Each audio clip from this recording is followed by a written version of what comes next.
Hi everyone, I'm Rincey and this is Rincey Reads. Today I figured I would do like a mid-year check-in, sort of casual chatty video, just talking about how my reading's going so far, how it feels like it's going, look at some stats, look at the very loose goals that I set for myself at the beginning of the year and see how I feel about them and talk about some potential plans for the rest of the year. So starting off with like just general stats for my reading. So far this year I have apparently read 26 books as of this recording, which is quite exciting. I am actually not tracking the number of books that I'm reading this year. So like I never really know what my number is. And so this was like a very pleasant surprise for me, especially because like in the month of June, I completed like 3 books. So I wasn't really sure what my number was going to be. But apparently it's 26, which makes me very happy. My like unofficial feeling about reading the number of books that I read is that I want it to be close to 50 at the end of the year. So that way it's about 1 a week because that feels like a good pace for me personally. But the one thing that I am tracking, which I guess is getting into goals a bit, is the number of pages that I'm reading, which I'm currently at 9,045 pages. So I will talk about how that relates to my goal in the goal section. But that's just sort of a little preview there. Vast majority of my books have been fiction books, which I'm hoping to correct/adjust. I tend to lean fiction, but I feel like right now my fiction is at, 88%, nonfiction 12%, which not ideal. I like it to at least be a quarter nonfiction, but not doing great there. And then I'll just put a quick snip of the genre section from Storygraph. As a note, I don't keep my Storygraph public. I actually have it privated. So if you've ever tried to search for me or anything along those lines, I don't, except friends. I just need like a private space that I can track my reading for myself. But anyways, here's my genre breakdown. A lot of literary books this year, which I kind of surprised by. Like I always read a decent amount of literary fiction, or things that fall into the literary category on Storygraph. But it feels like the discrepancy is very high. I need to pick up some more genre fiction. But overall, pretty happy with like the nice mix of at least like one book in a wide variety of genres, which is what I always like. And yeah, my average rating so far this year is a 3.72, which is pretty much on par for what my years are always like. I have 1 5-star read and quite a few like 4.5, 4.75, or 4.0 or higher reads, which, you know, very good for me. But I am a very serial like DNFer. Like it doesn't take a lot for me to give up on a book because I'm just like, I'm only reading 50 books a year. I'm not going to waste my time forcing myself to read something that doesn't feel like it's going to be it for me, unless it's something that is like very short or very easy to read. So yeah, those are my quick stats for the year. Talking about my goals. So like I said, I'm tracking the number of pages that I read on Storygraph. I kind of just wanted to try it out and see how it goes / how I like it. Last year I read right around 15,000 pages. Like it was like 15,100 pages or something along those lines that I read in 2026, or sorry, in 2025. And so in 2026, I was like, okay, let me just put 50,000 pages as like my number of pages and see if I'm only tracking pages, how I compare. And I was also wondering if this would encourage me to pick up books that are on the longer side but might take a little bit longer to read, which I feel like I really haven't so far this year. But so far, like I said, I've read around 9,000 pages, and according to Storygraph, I'm about 1,600 pages ahead of my goal, which is great. So I'll probably hit 15,000, if not more, pages this year, depending, obviously, you know, we still have half a year to go there. Something could happen. But yeah, right now I'm definitely on track, if not ahead of schedule. The other sort of thing that I am unofficially doing this year is the anti-brain rot reading challenge section of it. So I will, you know, have a link to the original video that talks about it. But the anti-brain rot reading challenge was created by Jenny over at The Story Ain't Over. She basically created a way to like read widely, read diversely in a bunch of different sort of definitions of that word. And then she also has like other things that go along with it. So you're supposed to like write in a journal like a review of every book that you read. You're supposed to read articles every month, things along those lines. I'm not doing all of that because I just know myself and know that at the stage of life that I'm currently at right now, like reading in and of itself feels like a huge luxury. So doing all of those other things right now just doesn't feel like a needed stressor in my life, because that's how I would feel about it. Like I would just get stressed out about the fact that I'm not like doing all these things that I'm supposed to be doing. So really all I'm doing is tracking the like reading challenge part of it. So all of the different genres and like categories of books. So overall there are 23 different categories or prompts, and I've completed 74% of it. So 17 out of the 23 prompts I've completed so far as of this recording, which is fantastic. So I figured I would just like really briefly go through each prompt and say like what book I put for that category. A lot of times like these are things that I would already have been reading. So I would just like put the first book that like fit that category in like that prompt. But I did like this because the way that I like to view reading challenges is I like to view them as a way to sort of like push me a little bit, but not like crazy. Like I don't want to be picking up books that I'm not enjoying or that I wouldn't be interested in just to like fit a prompt or a game or anything along those lines. Like that just doesn't work for me. So the categories that Jananini has are things that I'm interested in, but I might not have prioritized this year. And so I kind of view it in that sense of like, oh, this is getting me to pick up books that like I would naturally be interested in that I might have like deprioritized because of other reasons. You know what I mean? So first we have a literary fiction book. I just put Kin by Tyree Jones. For a historical fiction book, I put People of Means by Nancy Johnson. For a fantasy book, I put The Compendium of Lost Tales, which is the third book in the Emily Wilde series. For a science fiction book, I read The Last Contract of Isako, and this is actually one that like I was talking about earlier, where this is a book that I was interested in because I really enjoyed Fonda Lee's other series, but I don't know if I would have prioritized this because I don't read a lot of science fiction, but I decided to pick this one up because it would fit the prompt and I was interested in it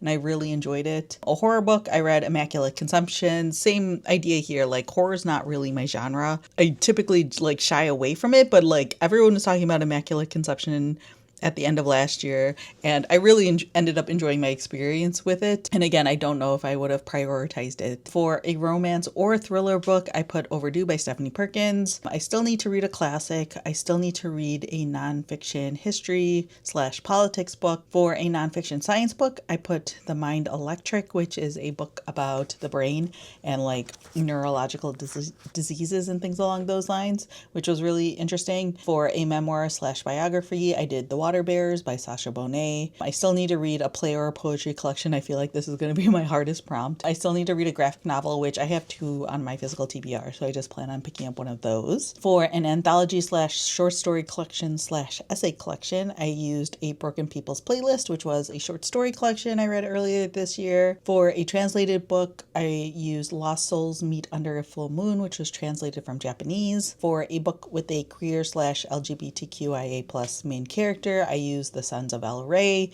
which that was definitely one where I was like, I think that was like the first book I finished this year, and I knew it fit the prompt, so I just used it right away. I still need to read a book with disability rep, which I have an idea of what I'm going to read for that. I still have to put a book in here for a book by an author not from North America. So for example, that like Japanese book I could have used for this one, but I'm only using 1 book per prompt, so I just have to find another book, which I don't think will be very difficult. For a book by a Black author who is alive, I did I, Medusa. For a book by an Indigenous/Native American author, I used Wisdom Corner by David Heska Wanbli Wyden, which I just read last month and I plan on doing a review video for that one. For a book by a Swana author, which is the region of Southwest Asia and North Africa, I did The Slightest Green, and that author is of Palestinian descent. For a book by a Latinx author, I did The Invasion of Spirit People by Juan Pablo Villalobos. For a book by an East Asian or Southeast Asian author who is not Chinese, Japanese, or Korean,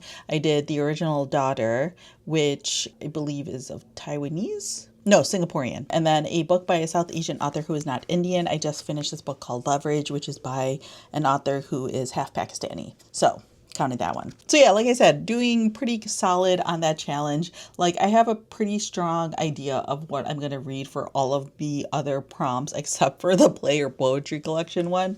So if you have any recommendations, feel free to leave that down in the comment section, because I just never read plays or poetry really. I can count on one hand the number of plays and poetry combined that I've probably read. So that is the one that I need help with. The other sort of unofficial goal that I have so far this year is to be visiting independent bookstores. I have a whole series on my channel where I am trying to visit one independent bookstore per month and vlog about it. I have not been doing this at 100%, but I'm actually okay with the progress that I made. So I think in February, I want to say, I did not go to any independent bookstores. And then I think in May, I like didn't do a video because we were basically sick the entire month of May, which I've talked about in a previous video. So going out to a bookstore was not in the cards. But at the end of May / beginning of June, we went on vacation and I went to an independent bookstore while I was on vacation. I didn't have my camera with me, so I didn't make a vlog about it. And also the books that I got were,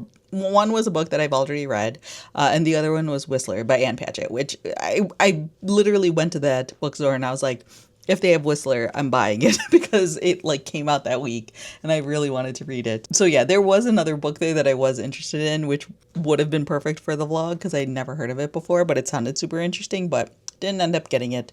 And I'm fine with it. I'm not going to try to do like makeup like visits or anything along those lines or videos. We're just going to keep going as much as possible for the rest of the year. And I've already visited one in June. So I just am like in the process of recording that vlog. So I'm back on track for the rest of the year, hopefully.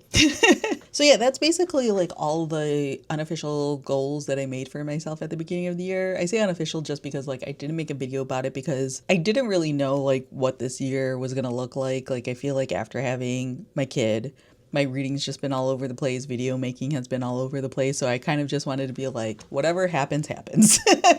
But I did still want like some level of goals for me because like I said, I do like have something to like push myself towards. And again, I like reading challenges that like give me some sort of guidance in terms of like what books to pick up next. And so, yeah, with the anti-brain rot reading challenge, I've been really pleased with it because again, I do feel like it's getting me to think about books differently, pick up books that I wouldn't have picked up otherwise. And yeah, I only have 6 more of the prompts left, so I can technically just do one per month. I probably won't because there are a couple of these that I'm like, I'm excited to read the book, so I just will probably read the book sooner rather than later. But yeah, I have to do a minimum of 1 per month and I'm solid with that one. So in terms of like the rest of the year / beyond, I might try to do HRCYED. So HRCYED stands for the hardest reading challenge you'll ever do. And this is created by QWERTY. I will have a link to her video down in the description in case you are interested in checking it out. But this year will be HRCYED 3.0. It starts every July. I think it's July 7th or something. It's her birthday that it like officially starts, but people start it at any point. And a lot of people started like July 1st. The reason why I first heard about HRCYED was because of Sarah over at Freshly Read Books. I love her channel. And like her HRCYED videos have been so much fun. And it's been just like really fun to see sort of like how she's like using HRCYED to like pull different books off her physical TBR or like pick up different books that she's interested in and all of this different stuff. And like when she first started, I was like, oh, this is really cool, but I could never do this because the way HRCYED is set up is like there's a bingo board with 25 different prompts, but every square is basically its own reading challenge. So for example, one of them is like read the rainbow, where you have to read books that have like a specific color in the title. So you have to read one book with red in the title, one book with orange in the title, one book with yellow in the title. So that like specific prompt has, I think, like 10 different colors. It's like all the colors of the rainbow plus like pink and gold and silver and black and white. That's probably closer to like 12 or 15 books. So yeah, that's why it's like the hardest reading challenge you'll ever have to do. Because like not all of them have like that many, but it is usually between like 5+ books per prompt. The other like rule is that you're only allowed to use one book for 2 prompts. Like at least for HRCYED 3.0, there's like 150 different like slots you have to fill, which means you have to read a minimum of 75 books, and that's only if you like perfectly like are able to double up on things. And I think like in previous years it might have been more or less, but it's always been around there. And it feels like the people who I've seen do HRCYED usually read around 100 books. And like, I just am not reading that many books anymore, at least not in this stage of my life. So like, I was just like, there's no way I'm going to be able to ever do HRCYED. But I kind of like the idea of trying HRCYED and like just doing it in a very low key way. Now I will say that I think this is new this year. There's a sort of There are like 3 different tiers of HRCYED. Actually 4. There's like a kids and teens edition. There's like the standard version. There's a Gameovite version. And then there's the I don't have time for this version, which you would think that's what I would want to do.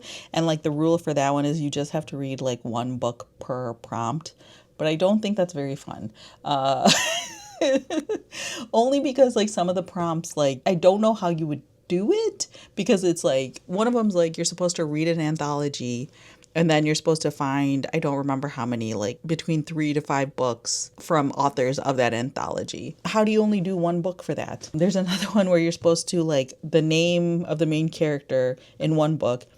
The next book has to be like the author's first name has to be same as the previous book's main character name. So if you read a book with the main character's name is John, then your next book can be by John Green. So it's like creates a chain. How do you only read 1 book for that prompt? I don't understand. So when I was like thinking about it, I was like, that just doesn't feel as fun to me. So I think I'm going to like very, very loosely track my reading against HRCYED. Again, I'm not stressing myself out over these reading challenges and ideas, because I just don't need that additional pressure in my life. I already have plenty going on. But I do, again, just like the idea of having like various reading challenges that pushes you to pick up books that you might not pick up otherwise. Now, QWERTY is like fantastic at running this. This is her 3rd year doing it. She even creates like really amazing spreadsheets and she gives them away for free. You can like tip her if you want to, but like she gives away the spreadsheets for free. So I downloaded a copy of the HRCYED spreadsheet and I was like, let me just see if I can like brainstorm ideas. I like did an export of like my Libby. Like I have like a wish list on Libby, and so I did an export of that and was like, let me like search for words that I know, like if there's a prompt with words, like let me search for them. And like since the announcement video, I've like had this like tab open on my computer, and like as I'm watching BookTube, if I like realize like there's a book that would fit a prompt, then I like kind of just write it down, and I just like have this running list of like potential books I could read and what prompts they could potentially fulfill. And then I'm like, oh, this is not like impossible. Like the hardest part for me personally would probably be just like finding the time to read this many books, which maybe I could do if I actually like prioritize reading a little bit more than I currently do, because there's definitely like multiple days, if not a few weeks sometimes, where I just don't read a book at all. Partially also just because I'm like trying different books and DNFing them. So yeah, I'm again not stressing out about it, but I think it might be fun to try. Again, this is very much just going to depend a lot on like how much reading I'm able to do and how many books I'm able to get through. And again, there's a couple of these prompts that I'm just like, I have no idea what to do. But they did create like a communal spreadsheet where they're like sort of updating it as people are submitting books and brainstorming and things like that. So I've been like looking at that and like trying to find books that I've been interested in. Like, again, I don't want to stress out about doing this, and I don't want to like force myself to read books that I'm not really interested in. So there might come a point like later in the year where I'm just like, yeah, I've gone as far as I'm really interested in going with HRCYED and giving up on it. And yeah, like I'm fine with that. The same way I give up on books, I'm more than happy to also give up on book challenges and book goals because like if they're not serving you anymore, just let it go. So yeah, those are my thoughts right now. Let me know if you'd be interested in like a HRCYED planning video. Like part of me doesn't want to do one because a lot of this is very like fast and loose. I've literally just been writing things down. This is not like a hard TBR, but it's just like me brainstorming ideas and writing down anything that could potentially fit any prompt. So I feel like some of this is not going to be helpful. What I would be more interested in personally is just doing like updates like every month, every other month, quarterly, with like what I've read and what prompt I've put them in so far, and like kind of just tracking like my progress throughout the year that way. But we'll see how this goes. I might give up on it immediately. And again, I'm okay with that. So yeah, let me know down in the comments below how your reading year is going, what books you've been loving, what's been your favorite so far this year, how your reading goals are going. Have you heard of HRCYED? Are you going to try it? Anything along those lines. Let's chat in the comments. So yeah, that's all I have for now, and thanks for watching.